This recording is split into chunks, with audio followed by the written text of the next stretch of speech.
So I was diagnosed just before my second birthday, and it was following the measles rubella vaccine. So I had the vaccine. It was 1986, so it was 2 years before the MMR was released in the UK.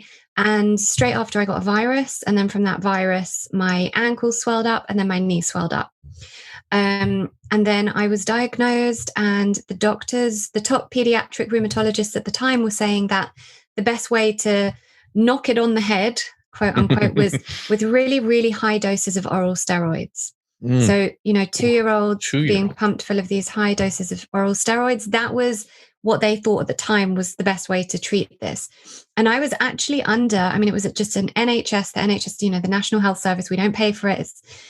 But I happened to be under one of the top pediatric rheumatologists in the country, in the UK, in London. And this was kind of her doing. She was the one that had advised this route. Now, my parents, who were both left school at 15, had no education in anything, let alone natural health.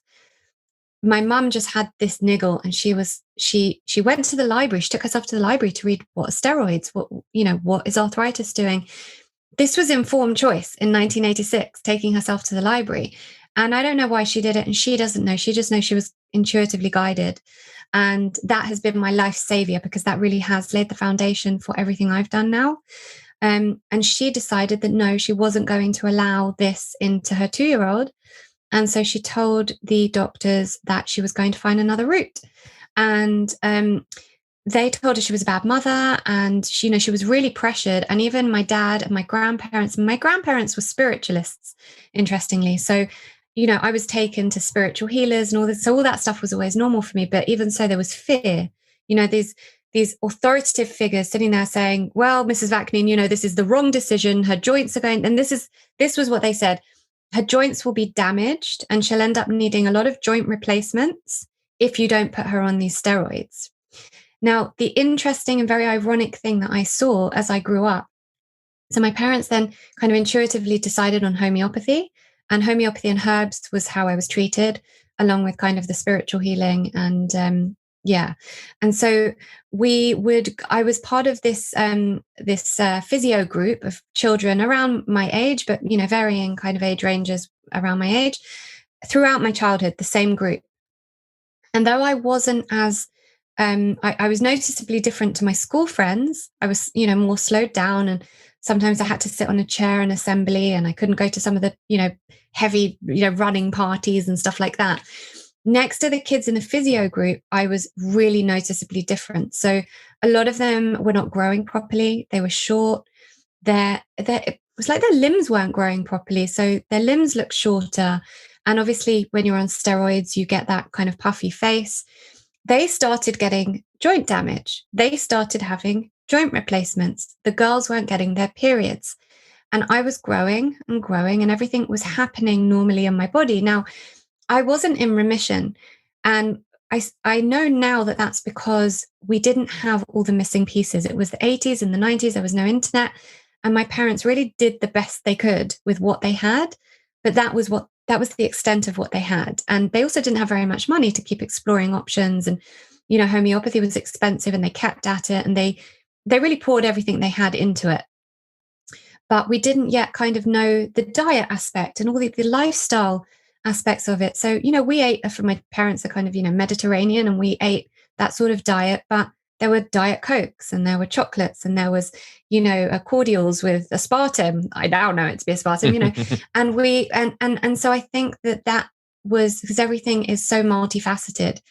And so the homeopathy was helping to keep my body strong, and my immune system was strong. I wasn't coming down with every illness that all the other kids with arthritis were coming down with.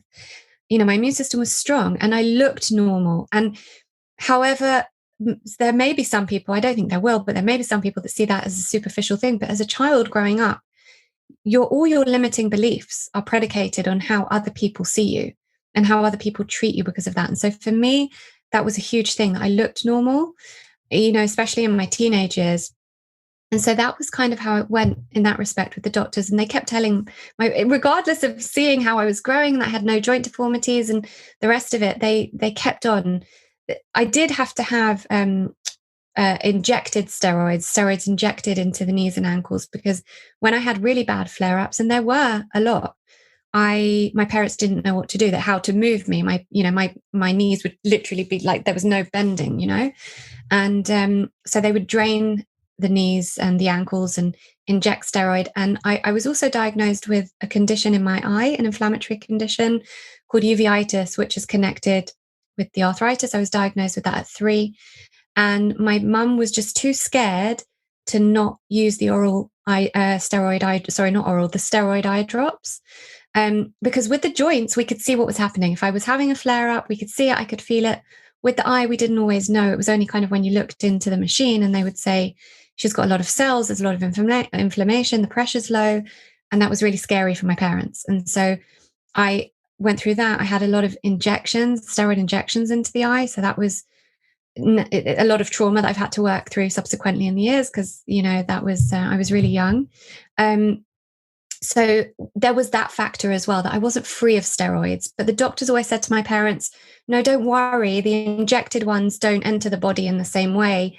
It won't really kind of live in the body. It will just come out.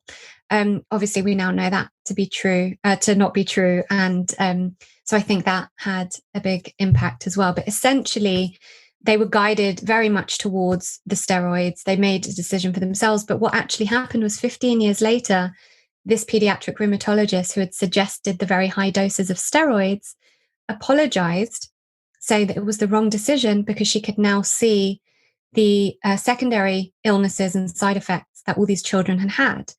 And I'm now 37. And I, over the years, went back to the hospital and saw these people. Some of them died.